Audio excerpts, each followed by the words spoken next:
Assalamualaikum warahmatullahi wabarakatuh. Izinkan saya Fajar Eka Febriansyah, mahasiswa dari STT Bina Tunggal, angkatan 2025, NIM-nya 23132044. Ingin coba menjelaskan untuk tugas dari mata kuliah manajemen perawatan, di mana diampu oleh dosennya Bu Tri Murni ya, di semester 4.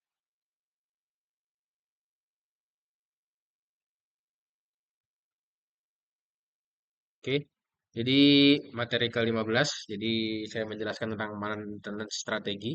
Jadi ini strategi pemeliharaan yang merupakan pendekatan sistematis dan terintegrasi dalam mengelola aset dan peralatan industri untuk memastikan kelangsungan operasional, meningkatkan efisiensi, serta mendukung tujuan strategis perusahaan dalam organisasi yang dipandang sebagai sistem terbuka.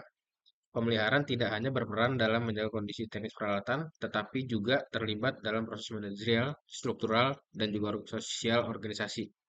Strategi ini mencakup perencanaan jangka panjang, pengorganisasian sumber daya, sistem dokumentasi dan kontrol kerja, serta pemanfaatan teknologi dan model organisasi yang tepat, termasuk opsi outsourcing.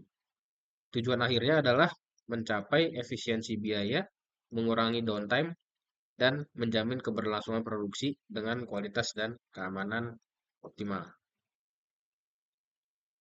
Jadi konsep organisasi dan sistem terbuka pertama adalah dari interaksinya lingkungan. Jadi organisasi sebagai sistem terbuka harus adaptif terhadap perubahan eksternal dan internal seperti teknologi baru atau fluktuasi pasar. Jadi secara organisasi kita tidak boleh diam saja, kita harus berinteraksi dengan lingkungan. Kemudian yang kedua ada pendekatan sistemik. Koordinasi fungsi pemeliharaan memerlukan pendekatan sistemik untuk memastikan semua bagian bekerja harmonis, seperti integrasi IT dalam manajemen modern. Jadi, alangkah lebih baiknya ini pendekatan-pendekatan yang dilakukan secara manajemen perawatan dilakukan secara sistemik untuk memudahkan metode perawatan.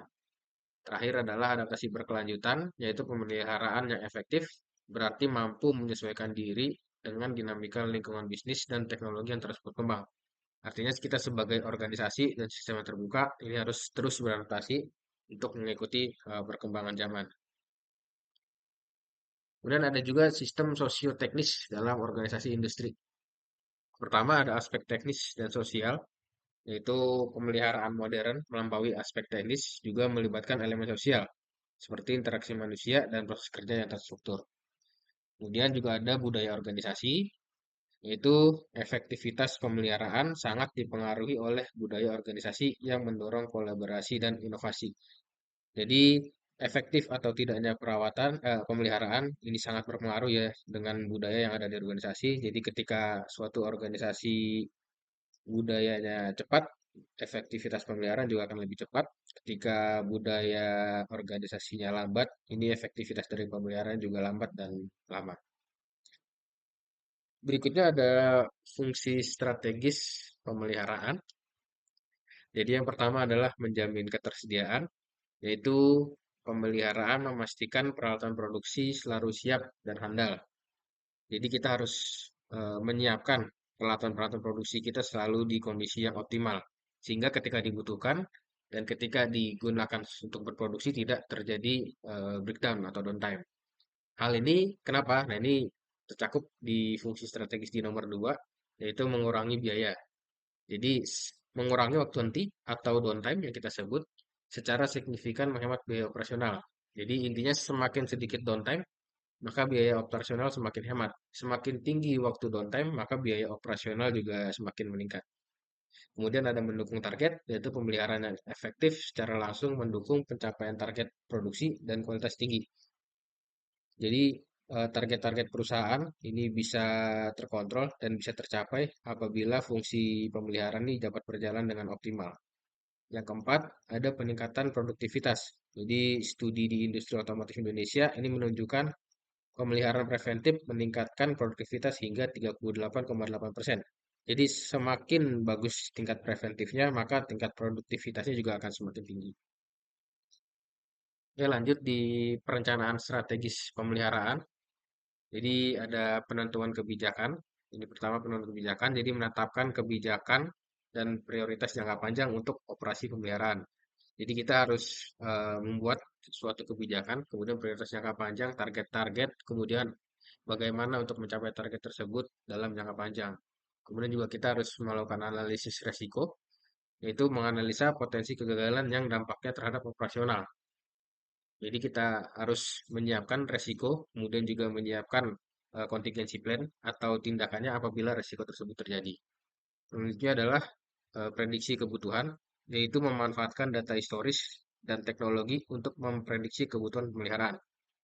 Yang terakhir ini rencana strategisnya adalah optimasi beban kerja. Jadi mengembangkan model untuk mengoptimalkan beban kerja dan anggaran pemeliharaan. Jadi semakin optimal beban kerja, semakin tinggi juga tingkat produktivitas dan strategis pemeliharaan. Jadi kita lakukan integrasi tujuan produksi dan pemeliharaan, yaitu metode satu adalah mensinkronisasi jadwal, menyelaraskan jadwal produksi dan pemeliharaan untuk meminimalkan gangguan operasional. Jadi jangan sampai kita melakukan maintenance atau kita melakukan pemeliharaan saat jadwal produksi sehingga mengganggu proses operasional secara menyeluruh. Kedua, ini ada kolaborasi lintas fungsi, yaitu mendorong kerjasama yang erat antar tim produksi dan pemeliharaan. Jadi antara tim produksi kemudian tim pemeliharaan ini terjalin kolaborasi atau kerjasama yang sangat baik. Kemudian sistem informasi terintegrasi yaitu memanfaatkan CMMS. Ini adalah salah satu contoh integrasi sistem yang ada di dunia sekarang ya, Pak. Ini untuk koordinasi yang lebih efisien sehingga ketika terjadi breakdown atau ada rencana-rencana yang dijalankan ini bisa tersosialisasi dengan baik. Kemudian ada pengurangan kehilangan produksi. Jadi integrasi efektif dapat mengurangi downtime hingga 50%. Semakin bagus integrasi antar sistem, maka semakin kecil juga downtime yang akan kita hasilkan. Kemudian ada beban kerja dan jadwal pemeliharaan. Jadi penjadwalan, ini ada penjadwalan prioritas, yaitu menjadwalkan pemeliharaan preventif dan korektif berdasarkan prioritas untuk efisiensi maksimal. Jadi kita saat kita membuat jadwal, ini kita prioritaskan mana item-item atau mana mesin-mesin atau mana peralatan-peralatan yang memang eh, mempunyai resiko tinggi biasanya, kemudian juga perawatan cukup sulit akan kita utamakan. Kemudian ada alokasi sumber daya, yaitu mengalokasikan sumber daya secara tepat sesuai urgensi dan kompleksitas tugas pemeliharaannya. Artinya ketika kita mengalokasikan sumber daya, jangan sampai kita mengalokasikan itu kurang atau lebih. Misalkan untuk melakukan pemeliharaan suatu mesin dibutuhkan 3 orang, jangan sampai kita mengalokasikan 4 orang atau 2 orang, karena itu akan menghambat atau mengurangi biaya-biaya yang dikeluarkan. Kemudian ada software perencanaan, ini menggunakan perencanaan perangkat lunak khusus untuk merencanakan jadwal. Kemudian ada peningkatan ketersediaan alat, yaitu studi kasus menunjukkan peningkatan ketersediaan hingga 90% saat jadwal terstruktur. Selanjutnya ada struktur sumber daya pemeliharaan. Pertama ada tim yang kompeten, jadi memiliki tim teknisi, manajer, dan staf pendukung dengan kompetensi yang terukur dan terlatih.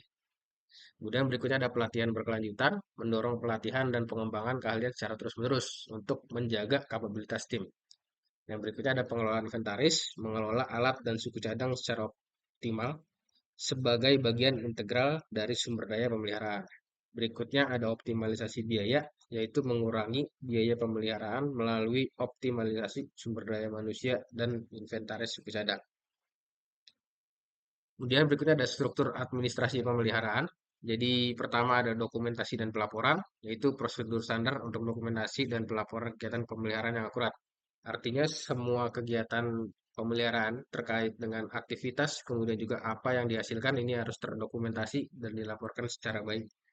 Berikutnya adalah pengendalian anggaran, pengelolaan anggaran, dan evaluasi kinerja berbasis Key Performance Indicator atau KPI. Biasanya di departemen-departemen atau di organisasi-organisasi kita targetnya memang zero breakdown. Seperti itu agar bisa mengendalikan anggaran secara optimal. Berikutnya ada audit dan peningkatan. Jadi sistem audit rutin dan upaya peningkatan berkelanjutan dalam proses administrasi. Kenapa ini audit penting dan rutin? Karena untuk mengontrol sifat manusia yang tidak terkontrol. Berikutnya adalah sistem perencanaan kerja pemeliharaan. Ini ada kita bagi menjadi 4. Yang pertama ada implementasi CMMS.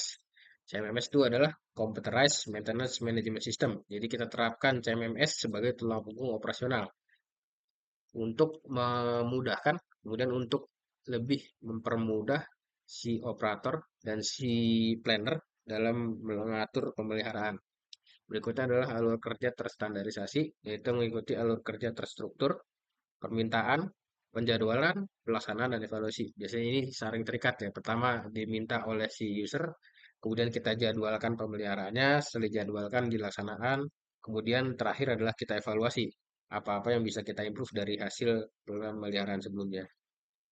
Berikutnya adalah monitoring real time, yaitu monitoring real time dari pelaporan otomatis untuk pengambilan dan cepat. Terakhir ada kunci keberhasilan. Jadi kesimpulannya adalah strategi pemeliharaan terintegrasi adalah kunci keberhasilan operasional dan efisiensi di industri. Kemudian desain organisasi pemeliharaan yang efektif. Pemeliharaan adalah jantung operasional bisnis yang sering diabaikan. Desain organisasi yang tepat dapat meningkatkan efisiensi dan keadaan sistem, berujung pada penurunan biaya operasional yang signifikan, bahkan hingga 15 sampai 30%.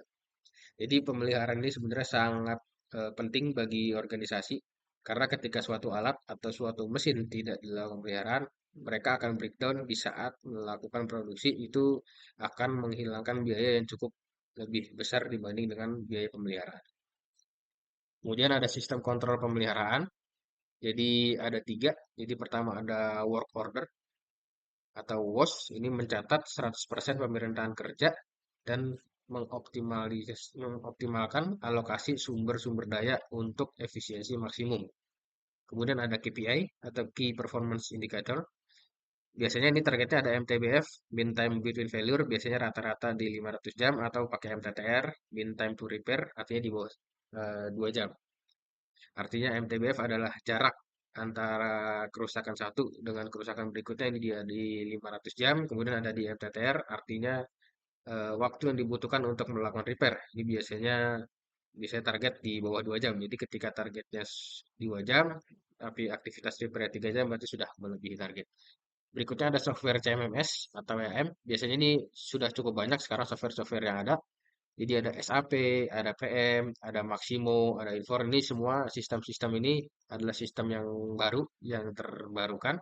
Ini untuk mengurangi downtime hingga 20%. Berikutnya ada sistem dokumentasi pemeliharaan. Jadi hierarki aset terperinci.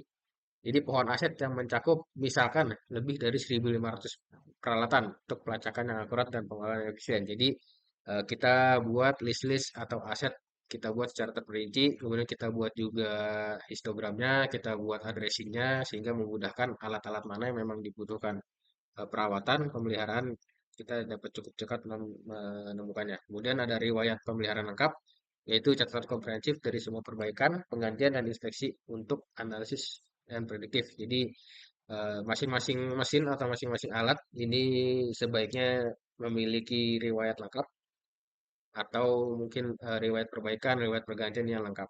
Kemudian ada SOP, biasanya lebih dari 300 SOP untuk tugas-tugas kritis.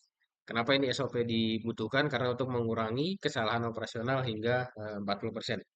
Kemudian ada manual dan skema teknis. Biasanya ini adalah terkait dengan sistem akses 24/7 atau 24 jam 7 hari ke database terpusat yang berisi semua manual dan skema-skema teknis yang diperlukan.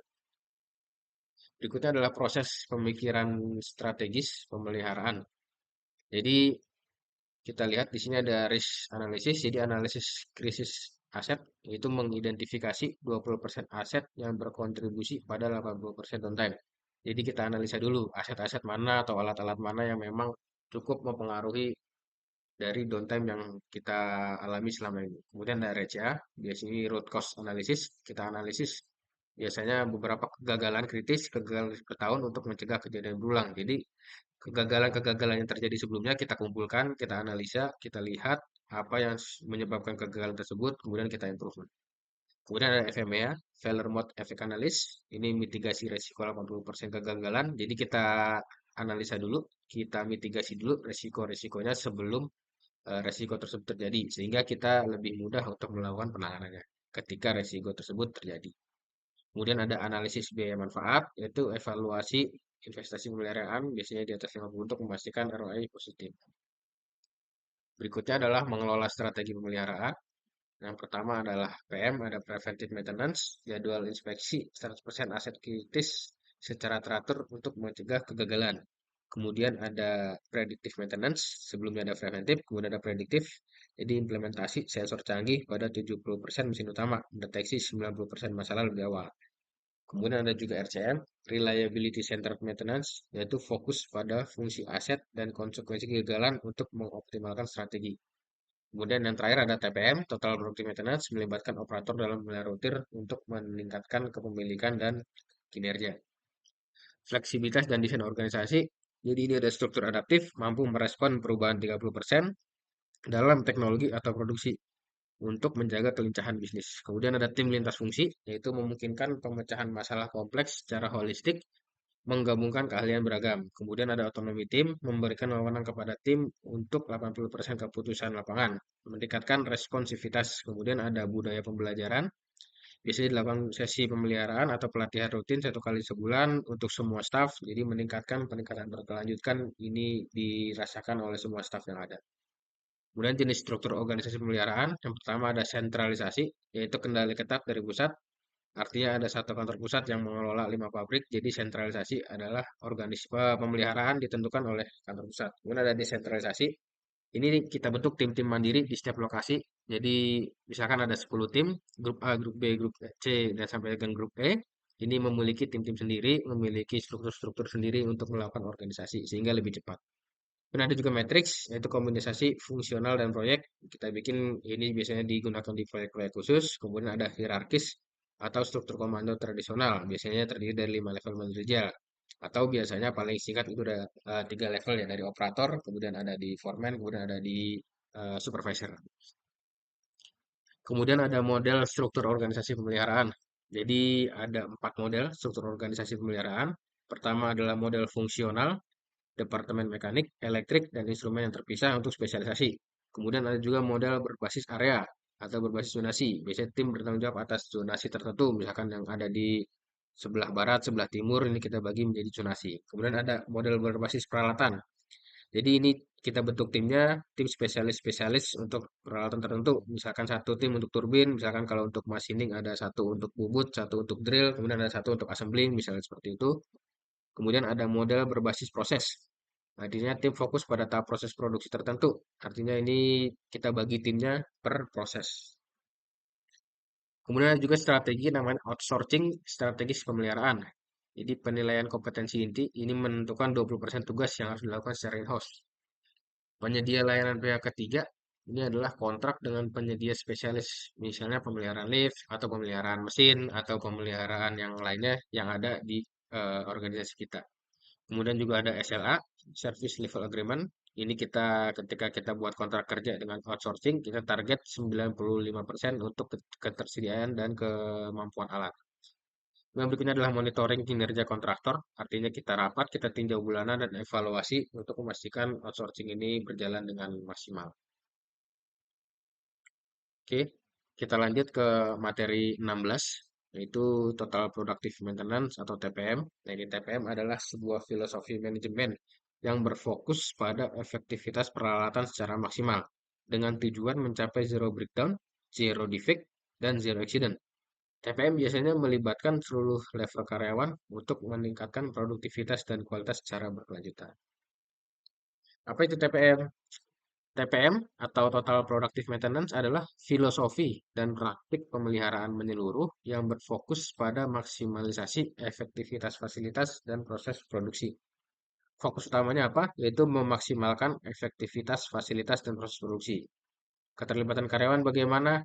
Ini melibatkan semua level karyawan dari manajemen hingga operator. Tujuan utama dari TPM apa sih? Tujuan utamanya itu mencapai zero breakdown, zero defect, dan zero accident dalam produksi. Kemudian ada prinsip-prinsip dasar TPM. Partisipasi total seluruh karyawan. Jadi setiap individu dalam organisasi, dari operator hingga manajemen puncak berkontribusi aktif dalam upaya pemeliharaan dan peningkatan. Dua, pemeliharaan preventif dan prediktif. Jadi fokus pada pencegahan kerusakan sebelum terjadi melalui jadwal perawatan terencana dan pemantauan kondisi mesin secara real time. Ketiga, peningkatan produktivitas dan kualitas berkelanjutan melalui perbaikan-perbaikan kecil yang terus-menerus atau kaizen, kemudian ada penghilangan pemborosan.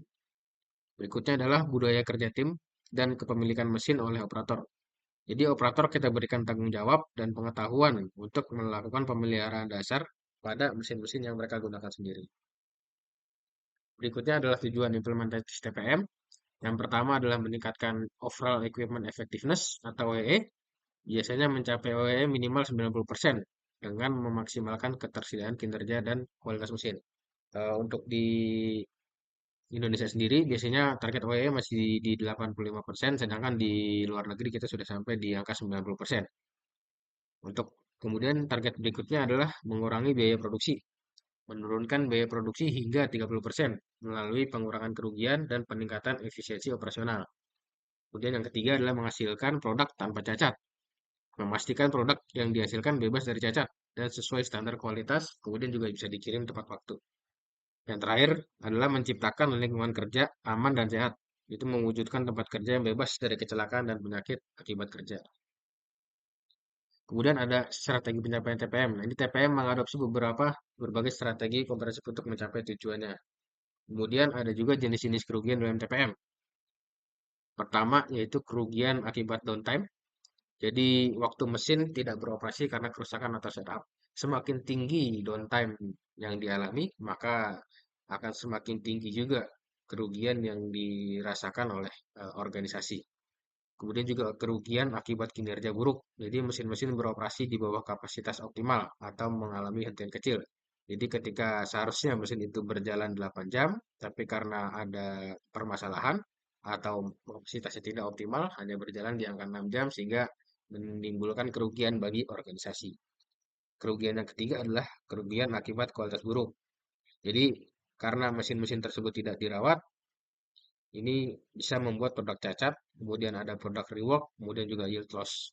Jadi terakhir adalah kerugian lainnya termasuk karena kerugian setup, jadi waktu yang dibutuhkan untuk melakukan penyetingan kembali atau penyesuaian kembali. Kemudian ada kerugian saat startup, lamanya startup karena mesin tidak dirawat segala macam. Kemudian adalah masalah manajemen. Pertama, ini ada kerugian karena downtime. Jadi kerugian karena downtime adalah salah satu hambatan terbesar dalam efisiensi produksi. Ini mencakup berbagai jenis henti operasional yang mengakibatkan hilangnya waktu produksi berharga. Breakdown mesin, kerusakan yang tak terduga yang menghentikan produksi dan meledak. Jadi breakdown mesin yang dimaksud ini adalah mesin berhenti tanpa kita jadwalkan. Ketika kita jadwalkan misalkan mesin berhenti di hari Sabtu, tapi dia sudah berhenti atau rusak di hari Jumat atau hari Kamis. Nah, ini yang kita akan namakan breakdown mesin. Tapi ketika mesin tersebut downtime di hari Sabtu, itu tidak masuk ke dalam breakdown mesin, maksudnya ke penghentian terencana.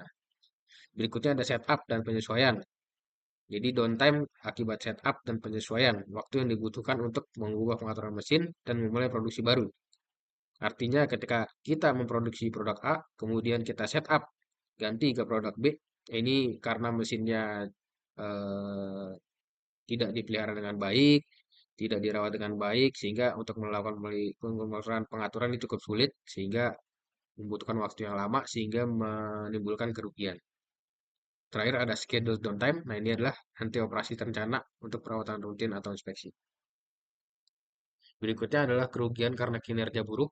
Pertama ada minor stoppage, hentian-hentian singkat yang sering terjadi, namun ini sangat sulit dideteksi. Biasanya terjadi ketika ada sensor-sensor atau ada karet-karet yang sudah memang waktunya ganti. Kemudian ada idle time. Ini waktu mesin tidak beroperasi karena menunggu bahan atau operator. Nah, ini juga termasuk kurang disiplinnya TPM. Berikutnya ada operasi di bawah kecepatan optimal. Artinya mesin tidak berjalan pada kecepatan desain penuhnya, mengurangi output. Artinya ketika kita targetkan outputnya 30 pieces, tapi karena suatu dan lain hal, mesin tidak bisa bekerja 100% sehingga dikurangi menjadi 80%. Kerugian kinerja buruk seringkali merupakan kerugian tersembunyi yang berdampak besar pada output produksi dan waktu siklus. Karena biasanya kerugian-kerugian ini kita anggap sebagai kerugian hal-hal yang biasa. Berikutnya ada kerugian karena kualitas buruk. Jadi produk cacat. Ini produk buruk adalah produk cacat atau yang dibutuhkan untuk rework. Rework adalah dikerjakan ulang. Jadi produk yang tidak memenuhi standar kualitas harus diperbaiki atau dibuang. Biasanya menambah biaya dan waktu. Karena ketika produk tersebut tidak sesuai dengan standar, ketika dibuang kita akan kehilangan biaya cukup banyak. Namun ketika memang harus diperbaiki, kita akan menambah biaya untuk melakukan proses kembali. Kemudian ada juga namanya yield loss. artinya kerugian bahan baku atau produksi jadi yang tidak dapat dijual karena cacat. Kemudian ada dampak negatif pada kepuasan pelanggan. Karena produk yang dihasilkan berkualitas rendah, ini merusak reputasi perusahaan dan kehilangan pelanggan. Fokus utamanya adalah pencegahan dan perbaikan proses untuk memastikan setiap proses memenuhi standar yang sudah ditetapkan. Oke, selanjutnya ada 8 pilar TPM. Ini ada 5S, kemudian ada autonomous maintenance, ada plant maintenance, quality maintenance, early equipment maintenance, kemudian ada training education, ada office TPM, ada safety health and environment. 5S ini adalah short set in order. Ini untuk organisasi biasa di bekerja. Kemudian autonomous maintenance atau biasa kita sebut Jinshousen. Ini operator melakukan pemberian dasar pada peralatan mereka. Jadi operator melakukan sendiri pemeliharaan harian yang ringan yang dapat dilakukan sendiri. Berikutnya adalah plant maintenance, artinya perawatan-perawatan yang terjadwal untuk mencegah kerusakan dan memperpanjang umur mesin. Kemudian ada quality maintenance, ini fokus pada pencegahan cacat produk melalui kontrol proses. Kemudian ada early equipment management, desain peralatan baru yang mudah dipelihara dan dioperasikan. Kemudian ada training dan education, pengembangan keterampilan karyawan di semua level. Ada SHE, ini menciptakan lingkungan kerja yang aman dan sehat. Dan terakhir adalah Office TPM, jadi penerapan versi TPM pada fungsi administrasi dan supporting. Ini adalah pemeliharaan otonom atau autonomous maintenance. Kita jelaskan lebih terperinci. Pertama adalah operator berdaya atau skill operator. Jadi operator bertanggung jawab langsung atas perawatan dasar mesin yang mereka operasikan setiap hari. Biasanya ini yang dilakukan adalah perawatan-perawatan yang cukup ringan seperti mengecek oli atau mengelap mesin dan sebagainya. Berikutnya ada peningkatan kesadaran, yaitu memperkuat pemahaman operator tentang kondisi mesin, memungkinkan deteksi dini terkait dengan adanya potensi masalah. Kemudian ada pencegahan kerusakan, melalui pembersihan, pelumasan, dan deteksi rutin, mencegah kerusakan mesin yang tidak terduga. Kemudian ada Kaizen dalam TPN.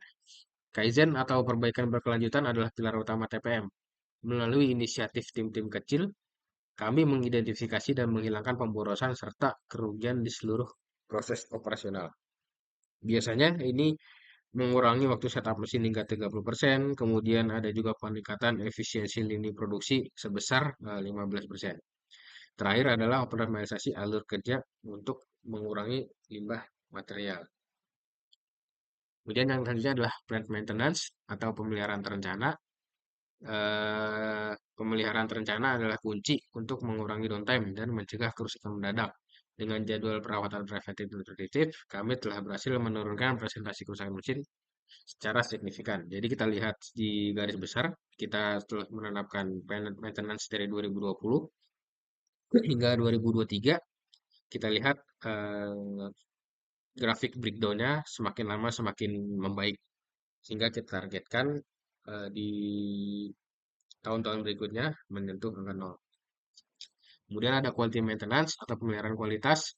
Ini mencegah produk cacat dengan cara menjamin kualitas. Pemeliharaan kualitas bertujuan untuk menjaga standar produk tertinggi dengan memastikan peralatan beroperasi secara optimal. Ini melibatkan integrasi inspeksi kualitas ke dalam setiap aktivitas pemeliharaan. Pertama, ini adalah inspeksi terpadu, memasukkan pemeriksaan kualitas langsung ke dalam prosedur pemeliharaan rutin untuk deteksi dini. Yang kedua adalah pencegahan cacat, yaitu fokus pada identifikasi akar masalah yang menyebabkan cacat produk dari kerusakan mesin. Tiga adalah standar optimal, menjaga peralatan agar selalu beroperasi pada kondisi puncak untuk menghasilkan produk berkualitas konsisten. Berikutnya adalah pelatihan dan edukasi. Jadi pengembangan keterampilan, kita berkomitmen meningkatkan keterampilan dan pengetahuan setiap karyawan melalui program pelatihan TPM yang komprehensif. Jadi, program spesifik kita adalah untuk operator dan teknisi, sehingga dapat meningkatkan keterampilan mereka. Kemudian modul pelatihan tentang pemeliharaan otonom dan pemeliharaan terencana ini kita coba share atau kita coba sosialisasikan kepada operator dan teknisi, sehingga mereka mudah untuk melakukan pemeliharaan otonom dan pemeliharaan terencana. Berikutnya adalah lokakarya praktis tentang identifikasi masalah dan pemecahan masalah. Jadi ketika kita sudah coba sosialisasikan, kita coba kembangkan keterampilannya, mereka dapat mengidentifikasi masalah sendiri. Kemudian setelah berhasil mengidentifikasi masalah, mereka dapat menemukan pemecahan-pemecahan masalah yang dapat digunakan untuk menghilangkan masalah di kemudian hari.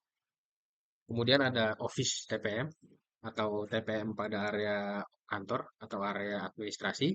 Jadi TPM itu tidak hanya untuk di pabrik, kita menerapkan prinsip TPM di area administrasi dan supporting untuk meningkatkan efisiensi proses dan mengurangi pemborosan dokumen. Jadi pertama ada 5S di kantor dengan menerapkan sortir, tata bersih, rawat, dan rajin untuk lingkungan kerja. Kemudian ada digitalisasi dokumen. Kita transformasi semua dokumen fisik melalui jadi format digital untuk efisiensi, kemudian juga memudahkan aksesibilitas.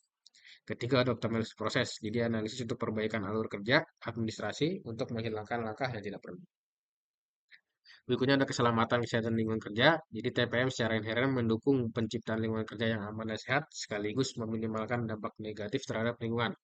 Jadi pertama adalah mengurangi kecelakaan, prosedur perawatan yang lebih baik, mengurangi resiko insiden dan cedera di tempat kerja.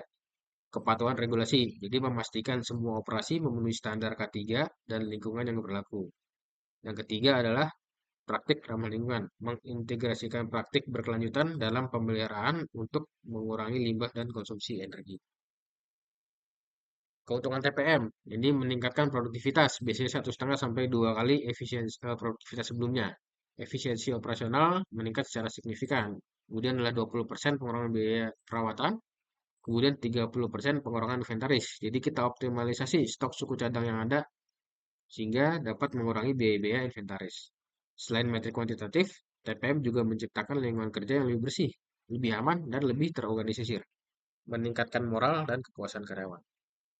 Kemudian dampak pada inventaris, manajemen inventaris yang cerdas yang diterapkan TPM secara langsung mempengaruhi pengelolaan inventaris suku cadang.